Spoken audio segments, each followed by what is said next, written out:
हमारे नियत नीलानार योजना के अंतर्गत जो जिले हैं बस्तर, सुकमा, दंतेवाड़ा, बीजापुर, नारायणपुर और जो कांकेर का कुछ एरिया है जो नक्सल प्रभावित क्षेत्र हैं उनके लिए नियत नीलानार योजना अलग से शुरू किए हैं। आपका अच्छा गांव योजना शुरू किए हैं और सरकार वहां पर सरकारी जो योजनाएं हैं उनको 100% पहुंचाने के लिए प्रयासरत है। बहुत विकास भी हुआ है। उसके लिए अलग से हम लोग दोनों हमारे डिप्टी सीएम के साथ जाकर माननीय श्री शिवराज सिंह चौहान जी जो पंचायत एवं ग्रामीण विकास मंत्री है भारत सरकार में, उनसे निवेदन किए थे कि उनके लिए अलग से प्रधानमंत्री आवास आप दीजिए। और अभी हमारे देश के यशस्वी गृह मंत्री जी अमित शाह जी आए थे, उनसे भी आग्रह किए थे और सबने हम लोगों की मांग उचित समझा है और उन्होंने आश्वस्त किया है कि इनके लिए अलग से प्रधानमंत्री आवास मुहैया कराया जाएगा। बीजापुर और दंतेवाड़ा के बीच में हमारे डीआरजी और सीआरपीएफ के संयुक्त टीम थी। उसके ऑपरेशंस में, उसके सर्चिंग ऑपरेशन में 9 नक्सली ढेर हुए हैं, कुछ गिरफ्तार भी हुए हैं। तो ये नियमित है प्रक्रिया। 9 नक्सली ढेर हुए हैं। मैं हृदय से शुभकामना देना चाहता हूं जवानों को। जवानों के भुजाओं की ताकत से आज नक्सलिज्म समापन की ओर है। जवानों के भुजाओं की ताकत से आज बस्तर में शांति व्यवस्था स्थापित होने वाली है और बस्तर प्रगति के मार्ग पर निरंतर सरपट दौड़ेगा। ये स्थिति बनने वाली है। ये गृह मंत्री सरकार सरेंडर नीति जो पिछले हमारी कांग्रेस की सरकार में समय चल रही थी वही सरेंडर नीति अभी भी चल रही है। गृह मंत्री बस्तर घूम रहे थे सुझाव मांगने। क्या हुआ उस सुझाव का? जब सरकार के पास नक्सल नीति स्पष्ट नहीं है तो सरेंडर नीति पे बात करना तो मैं समझता हूं सरकार के लिए बेईमानी है। हमारी सरकार में सरेंडर नीति इतना बेहतर था, चाहे आप दंतेवाड़ा जिला को देख लीजिए या बीजापुर जिला, किसी भी जिले के नक्सल प्रभावित जिलों को देख लीजिए, उसी का नतीजा है कि हमारी सरकार में फर्जी सरेंडर नहीं हुए, ना ही फर्जी एनकाउंटर नहीं हुए, बल्कि सरेंडर हमारे यहां गांव के जो एक्चुअली जो संगम सदस्य के रूप में काम करते थे नक्सलियों के लिए, उन्होंने सरेंडर किया और उसका लाभ मिला। लेकिन सरकार आने के बाद सिर्फ मुंह में ही पूरी योजना बना रही है, धरातल में कुछ भी इस सरकार ने अभी तक कुछ भी नहीं किया।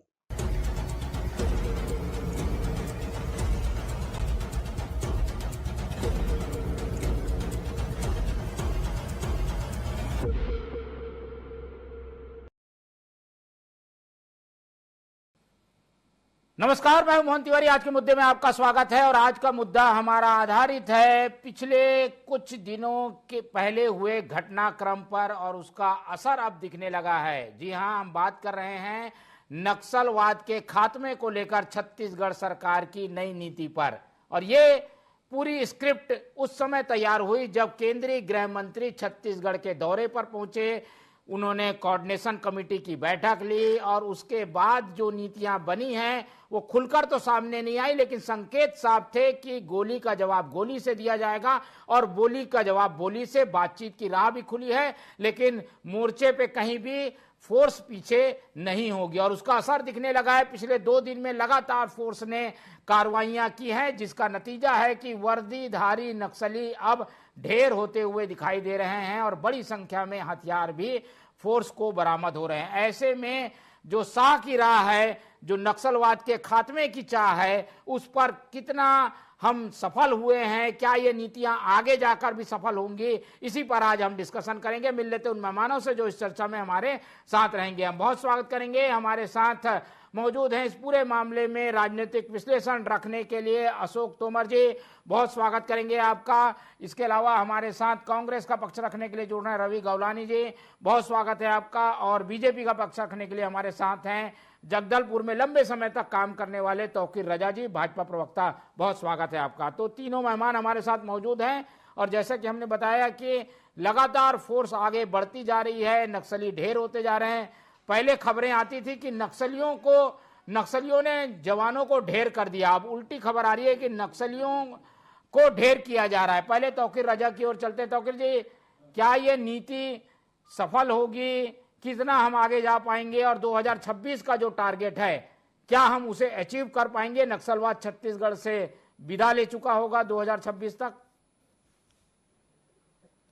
जी, यकीन हो तो कोई भी रास्ता निकलता है, यकीन हो तो कोई भी रास्ता निकलता है, हवा की ओर लेकर भी चिराग जलता है। देखिए, हमारी जो नीति थी माननीय विष्णुदेव जी सरकार जी ने जो अभी बनाई थी कि हमको किसी भी हालत में, माननीय केंद्रीय गृह मंत्री जी ने कहा था, हमको नक्सलवाद का सफाया करना है, समूल नष्ट करना है। सरकारें आई, इसके पहले की सरकार ने भी आपने देखा होगा, सरकारी की नीति रही जो भी रही। अभी वैद्य जी का बयान मैं सुन रहा था कि हमारी नीति को उन्होंने बदला नहीं है, सरेंडर नीति को। तो ये बड़ी अजीब बात है। ठीक है, नहीं बदला, तो खुश होना चाहिए। जब बदल देते तो आप विरोध भी करते नजर आते हैं। ये दुर्भाग्यजनक स्थिति रहती है, आपको समझना पड़ेगा।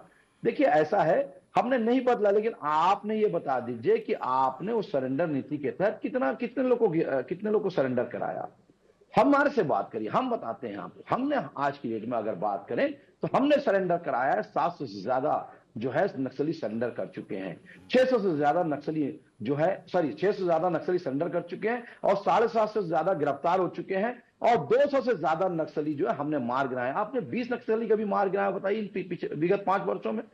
तो ये दुर्भाग्यजनक आपने क्या स्थिति बना के रखी थी, ये जनता देखी है, जनता जानती है। हमने विकास का एक मॉडल पेश किया है और माननीय गृह मंत्री ने जो कहा है कि हम नक्सलवाद का समूल नष्ट कर देंगे, बिल्कुल हम समूल नष्ट करने के लिए जो है तैयारी करके बैठे। और जवानों को बहुत बहुत बधाई, उनको वाकई में जो डीआरजी और सीआरपीएफ के जवानों ने जो कार्य किया है, मैं उनको बहुत ही बधाई देता हूं और उनका बिल्कुल हौसला अफजाई करने की बात करता हूं कि ऐसे बिल्कुल आप आगे बढ़कर ऐसा समूल नष्ट करिए, क्योंकि अब नक्सलवाद जो है जड़ से खत्म होने की स्थिति में है। माओवाद जो उसको माओवाद ने कैप्चर कर लिया है, मैंने देखा है, मैं बस्तर में कई वर्षों तक रहा हूं, कार्य किया हूं। आज भी अगर सुदूर जंगलों में जाइए तो अगर आपको एक एक चीज की वहां के लोगों को खबर हो जाती थी, क्योंकि उन्होंने एक जो सिस्टमेटिक पूरा सिस्टम तैयार कर रखा था कि कोई भी व्यक्ति बाहरी आए या नया व्यक्ति आए या डिफेंस का व्यक्ति आए या पुलिस का व्यक्ति आए तो उसके ऊपर बिल्कुल खबर करके उनको मार गिराते थे। अभी आपकी बात मैं सुन रहा था, मोहन तिवारी जी ने, आपने बहुत अच्छी बात कही कि पहले यह सूचना आती थी कि जवानों को मार दिया, कि हमारे इतने जवान सही।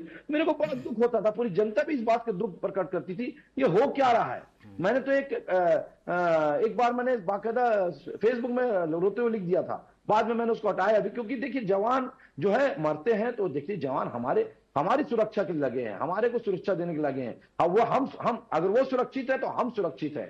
तो ये बहुत बड़ी बात है, आज उन्होंने काम किया। लेकिन शक पैदा करके आप बिल्कुल उनके जो बहादुरी जो दिखाते हैं, जो दुस्साहस दिखा के वो कार्य करते आ रहे हैं इतने सुदूर जंगल में, जो वहां पर जो मच्छर हैं, आप देखिए जो आपका जो मच्छर हैं या कीड़े मकोड़े हैं या जहरीले जंतु हैं, उनके बीच में वो काम कर रहे हैं बिल्कुल नए तरीके से। और काम लेकिन हम ये जानना चाह रहे थे कि ये नीति क्या लंबे समय तक चल पाएगी?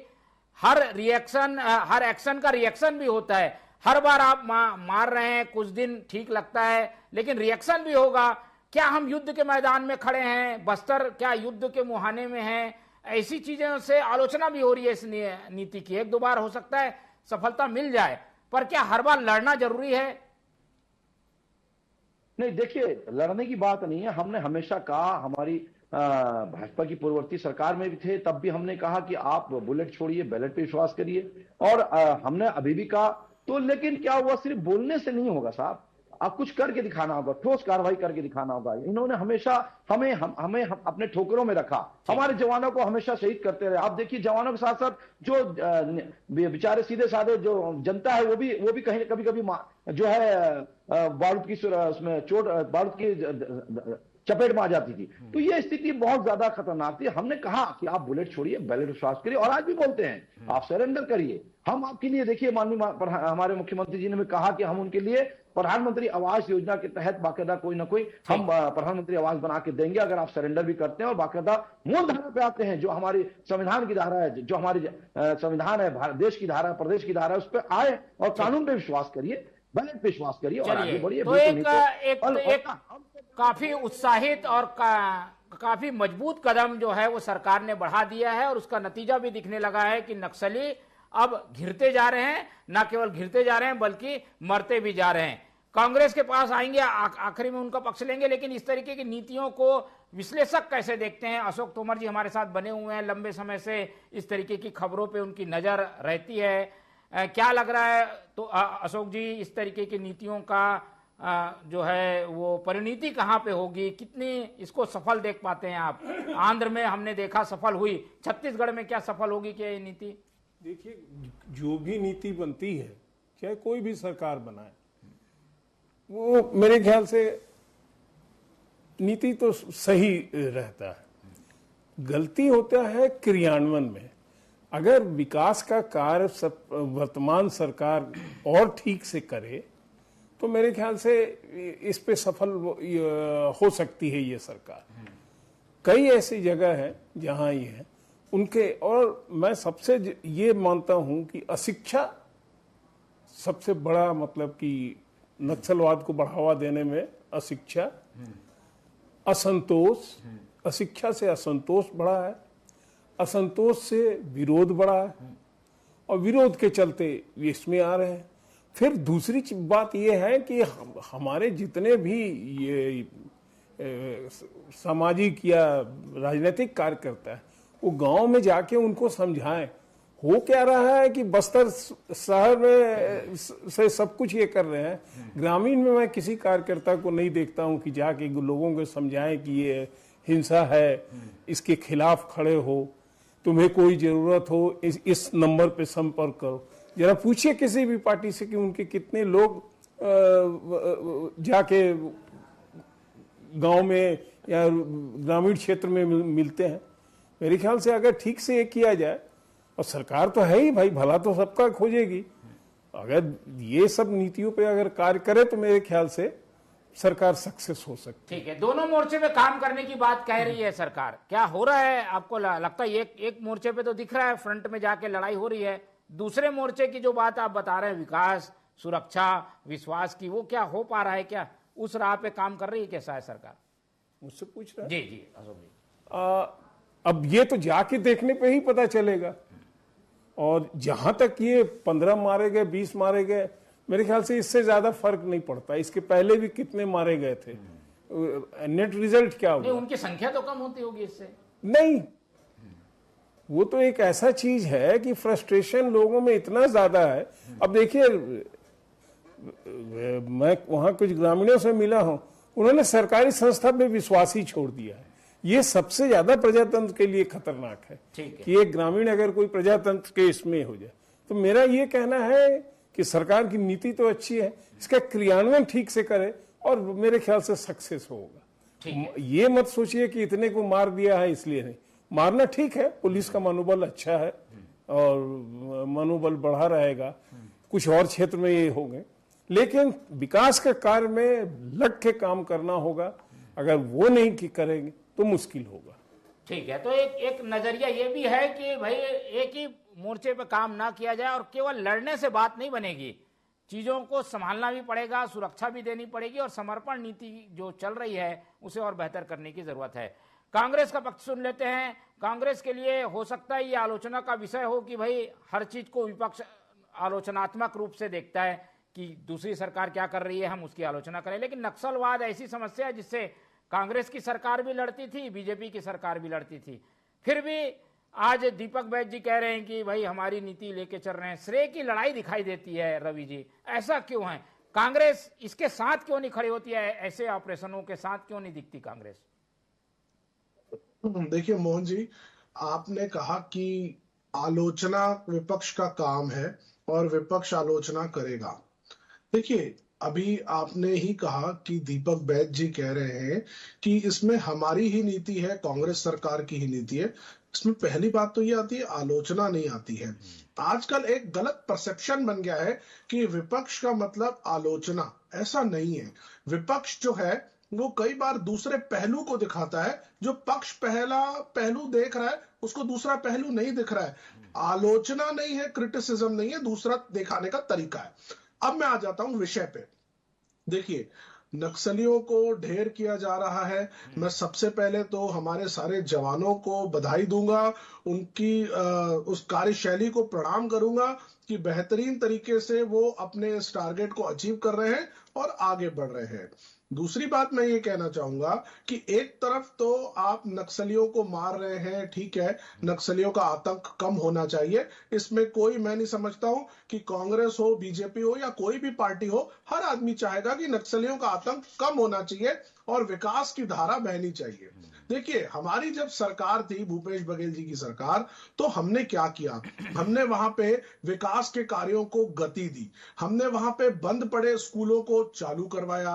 हम वहां पर जो माइनर फॉरेस्ट प्रोड्यूस हो रहा था, लघु वनोपज जिसे हम कहते हैं, उसके उचित दाम हमने वहां पे किसानों को, आदिवासियों को देने का काम किया। जो किसानों को, आदिवासियों को जमीन जो हड़प ली गई थी भारतीय जनता पार्टी के सरकार के समय में, वो जमीनें हमने वापस कराई। लेकिन लड़ाई लड़ती तो नहीं दिखाई दी कांग्रेस, इसलिए आलोचना हो रही है कि जो लड़ाई होनी चाहिए मोर्चे पे वो नहीं दिखाई दी। ये काम तो आप लोग जो कर रहे थे वो ये सरकार भी कर रही है, दूसरी और ये लड़ती हुई दिख रही है, नक्सलियों को मारते हुए दिख रही है। देखिए मोहन जी, आप लोकतंत्र में बैठे हैं, अगर आपका काम प्यार से और बगैर मारे निकल जा रहा है तो उसमें बुरा क्या होता है? हमारे समय में नक्सल गतिविधियां सबसे कम हो गई। अगर भारतीय जनता पार्टी की बात करेंगे इनके सरकार के समय में, तो ताड़मेटला कांड आपको याद होगा, दोरनापाल में क्या हुआ था आपको वो भी याद होगा, झीरम में क्या हुआ था वो भी याद होगा। तो भारतीय जनता पार्टी के समय में ये सारी गतिविधियां पीक पर गई थी। हमारी सरकार जब आई तो हमने उसको कंट्रोल करने की कोशिश की और चीजें कंट्रोल आई है। हमारे सरकार के जाने के बाद आज भारतीय जनता पार्टी उन चीजों को आगे बढ़ा रही है। अच्छी बात है, पूरी तरीके से इसके ऊपर अंकुश आना चाहिए, लेकिन राजनीति नहीं होनी चाहिए। भारतीय जनता पार्टी अगर कांग्रेस की नीति को अपना करके आगे बढ़ रही है तो स्वीकार करे ना, उसको स्वीकार करने में क्या तकलीफ है?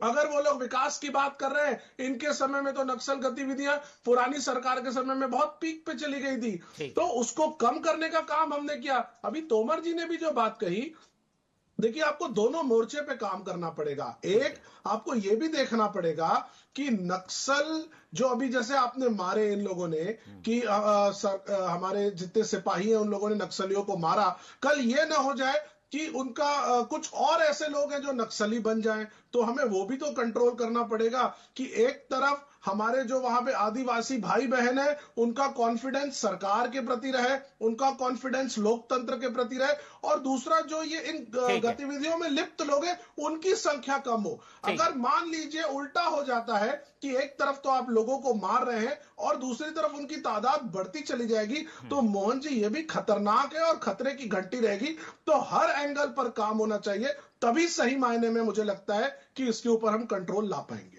ठीक है, चलिए, ये एक सुझाव भी है और एक थोड़ा सा आलोचनात्मक नजरिया भी है, इसको स्वीकार भी करना चाहिए। तो कि हर बार लड़के नहीं निपटा जा सकता नक्सलियों को, कई चीजों में काम करना होगा और इसको स्वीकार करना चाहिए। कांग्रेस ने उस दिशा में काम किया, घटनाएं कम हुई थी कांग्रेस के समय में। देखिए, सर्वप्रथम मैं ये बता दूं कि घटनाएं कम क्यों हुई, इसके पीछे आप जाके देखिए। इसका एक बहुत बड़ा, आपको लगता है कि कहीं ना कहीं इसका पीछे कांग्रेस का ही सपोर्ट था। उसका कारण यह है कि उन्होंने, घटनाएं कम इसलिए हुई कि उन्होंने कोशिश करना शुरू किया, वो फैलते चले गए। अरे आप तो बड़ा आरोप लगा दिए।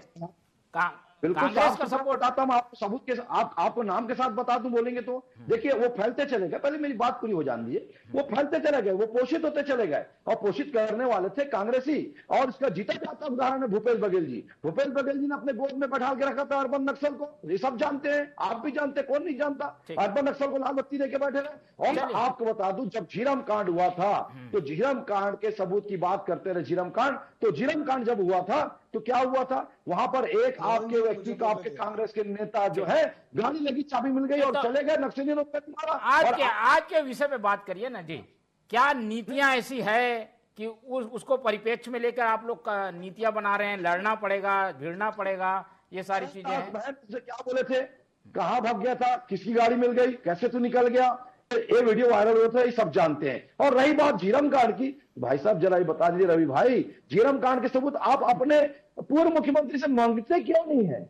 वो तो बोलते मेरे हाथ में, जेल में है सबूत, क्यों नहीं निकाले तेरे 5 सालों में, क्यों गिरफ्तार नहीं हुए? मैं तो हमेशा बोलते रहा, क्या चूड़ी पहने रहे मुख्यमंत्री? अरे आपके शासन ने बोला डंके की चोट पे, क्या चूड़ी पहने रहे आपके मुख्यमंत्री जी? ठीक है, जेल पड़ गई। तो ये सब दुर्भाग्यजनक बात है। हम क्या कर रहे हैं ये बता रहे हैं। हमने नियत योजना के तहत जो कार्य कर रहे हैं, जैसे भाई मेहता जी बता रहे थे, अपने आप में बहुत बड़ी बात है कि अभी जो तोमर जी बता रहे थे कि अभी जो हम जो उनके लिए कर रहे हैं नियत निर्धारण योजना के तहत, हमारा अपना सुंदर गांव, उसके तहत जो वहां पानी की सुविधा नहीं थी, शिक्षा की व्यवस्था नहीं थी, लाइट की व्यवस्था नहीं थी, खाने की व्यवस्था नहीं थी, राशन की व्यवस्था नहीं थी, अस्पताल की व्यवस्था नहीं थी, और साथ साथ ये जो सुविधा, जो जनता को सुविधा पहुंचना चाहिए था, ये बोलते विकास का। ठीक है, सब दिशा में काम कर रहे हैं, सारे मोर्चों में काम हो रहा है। जो एक मोर्चा छूट गया था लड़ाई का, वो भी शुरू किया गया है। रवि जी कुछ बोलना चाहेंगे? ऐड मैं अपनी बात कंप्लीट कर लेता हूं। ठीक, आ गई बात, आ गई। रवि जी जल्दी बात अपनी पूरी मैं करिए। भारतीय जनता पार्टी के प्रवक्ता जी को बोलना चाहूंगा कि सिर्फ मन धड़ंत आरोप लगा देने से कुछ नहीं होता है। आप एक टीवी चैनल में अगर कुछ भी बात कहीं से भी निकाल करके बोल देंगे तो वो सच नहीं हो जाती है। आपको मैं यही कहूंगा कि आप अगर कोई भी बात कह रहे हैं तो तथ्यात्मक बात करिए। और आज के विषय पे अगर मैं बात करूंगा तो मैंने पहले भी कहा कि नक्सल गतिविधियों को हमारी सरकार ने कम किया। धीरे धीरे हम वहां पे ग्रामीण में रह रहे लोगों का, आदिवासी भाइयों का हमने कॉन्फिडेंस गेन किया था। इसी के चलते आज ये चीजें। रवि जी चलिए, ये आपस की लड़ाई में ना उलझे, ये बताइए अभी जो फोर्स जवाब दे रही है, क्या जवाब देना उचित है कि नहीं है? ऐसे अभियान होने चाहिए कि नहीं होने चाहिए? तौकीर जी को आप चुप कराएंगे मोहन जी, तो ही तो मैं कुछ कह पाऊंगा। तो आ गई आपकी बात, आ गई। सवाल पूछ लेता हूं मैं। तो ये अभी के विषय में हम ये जानना चाह रहे हैं कि क्या अभी जो जवाबी कार्रवाइयां हो रही हैं, जो लड़ाई लड़ी जा रही है, उसका कांग्रेस समर्थन करती है, उसके साथ है कि नहीं है? और ये उसके नजर में कैसा अभियान है? कांग्रेस हर उस चीज के समर्थन में है जिससे देश में लॉ एंड ऑर्डर आता है। कांग्रेस हर उस चीज के ऑपरेशन के समर्थन में है जिससे हमारे देश में लोकतंत्र मजबूत होता है। कांग्रेस हर उस नीति के समर्थन में है जिससे हमारे ग्रामीण क्षेत्र में रह रहे बच्चों को सही मायने में शिक्षा मिलेगी और ग्रामीण क्षेत्र में रह रहे एक ही बात कह रहे हैं। ठीक है, इस बात पे सहमत हैं कि हर चीज का समर्थन होना चाहिए जो कि हमारे देश के विरोधियों के खिलाफ चलाए जाते हैं। चलते हैं तोमर जी के बाद। तोमर जी, ये एक पूरे अभियान को हम क्या देखें? अमित शाह जी का एक मास्टर प्लान, मास्टर स्ट्रोक है क्या? और 2026 उन्होंने जो टारगेट दिया है, क्या ये उस लक्ष्य तक हम पहुंच पाएंगे इस तरीके के अभियानों से? जैसे कि हमने कहा कि अगर ईमानदारी से और सरकारी नीतियों का क्रियान्वयन हुआ तो इसमें सफलता मिलेगी। अगर नहीं, बिचौलिए अगर कुछ इधर से उधर किए तो सरकार मुसीबत में पड़ जाए, क्योंकि इसके पहले भी कई बार कितने नक्सल मारे गए और ये किए गए, लेकिन ढाक के 3 पात फिर कुछ दिनों के बाद आया। तो मैं मारे जा रहे हैं, ठीक है, मैं उससे ज्यादा ये नहीं हूं। मैं हो रहा हूं, ये चाह रहा हूं कि एक नीति बनाई है, मुख्यमंत्री जी ने बनाया है, इसमें पार्टी वर्कर, सरकारी मशीनरी सब लग जाए तो एकदम सफलता मिलेगी। ठीक है, सफलता के फुल चांसेस हैं, लेकिन एक अच्छी नीति, अच्छी नियत के साथ काम करने की जरूरत है। तो फिर राजा जी जनता को विश्वास दिलाएंगे क्या इसी तरीके से नक्सलवाद समट भी जाएगा और खत्म भी हो जाएगा छत्तीसगढ़ से? बिल्कुल, वही मैं आगे बता रहा था कि नियत निर्धारण योजना यही है। हम उनको विश्वास दिलाने के लिए उनके गांव को डेवलप कर रहे हैं, सारी चीजों से उनको सुविधाजनक बना रहे हैं, और साथ ही साथ जो जैसे कहीं पर नक्सली घटना होती थी तो उस घटना पे पहुंचने में हमारे फोर्स को टाइम लगता था, समय लगता था। हमने उस गांव के बाद जिस गांव को नियत नलवार योजना के तहत डेवलप किया जा रहा है, वहीं पर फोर्स के कैंप लगा दिए गए हैं और लगभग 10-10 किलोमीटर के गैप में ये कैंप लगे हुए हैं। इसके कारण से भी जो नक्सली है भागते नजर आ रहे हैं। और हमारा पहला ही टारगेट यही है कि हम अगर वो बैलेट से मानने को तैयार है, हमारे नीति से मानने को तैयार है, सरेंडर नीति ठीक है, नहीं तो हम समूल नष्ट करने के लिए बिल्कुल तैयार है। कि हम अपने जवानों को अब नहीं खो सकते, बहुत हो चुका। अब किसी भी हाल में अपने जवानों को, एक भी जवान को हम खोने नहीं देंगे। और अगर कांग्रेस हमारा साथ आती है तो बहुत अच्छी बात है, लेकिन कोई शक शुबा ना करे। ये नीति, दो नीति नहीं चलेगी। और यही अमित शाह जी के निर्देश भी थे और यही उनके नीति के रूप में हम बाकी जगह भी देखते हैं, वो छत्तीसगढ़ में भी दिख रही है। आखिरी कमेंट रवि जी, कुछ ऐड ऑन करना चाहेंगे? ये तो अच्छी बात है, नक्सलवाद खत्म हो रहा है। नक्सलवाद खत्म होना चाहिए मोहन जी, इसके ऊपर कोई प्रश्नवाचक चिन्ह नहीं लगा रहा है। बात तब आ जाती है जब गांव में रह रहे लोग ये कहते हैं कि जिनको मारा गया है वो नक्सली नहीं है। तो इस तरह की घटनाओं के ऊपर भी तो कंट्रोल आना चाहिए। मैं बिल्कुल नहीं कह रहा हूं कि इस तरह के ऑपरेशंस क्यों हो रहे हैं, क्या हो रहे हैं, लेकिन अगर गांव में रह रहे लोगों के बीच में इस तरह की बातें उठ रही है तो भारतीय जनता पार्टी को उसको भी संज्ञान में लेना चाहिए, उसके बारे में भी सही तरीके से स्पष्टीकरण वापस लेते हैं। तो ये तो आखिर जी आप तो सुन ही नहीं रहे हो। आपको तो लगता है कि बस आप ही के बाद आपको समर्थन कर रहे हैं और आप ही जो है वो सबसे ज्यादा ज्ञानवान व्यक्ति हो। सुन भी तो लो, सुनने के बाद आप अपना रिएक्शन देना। ये एक ऐसा मसला है जिस पर मिलकर काम करने की जरूरत है।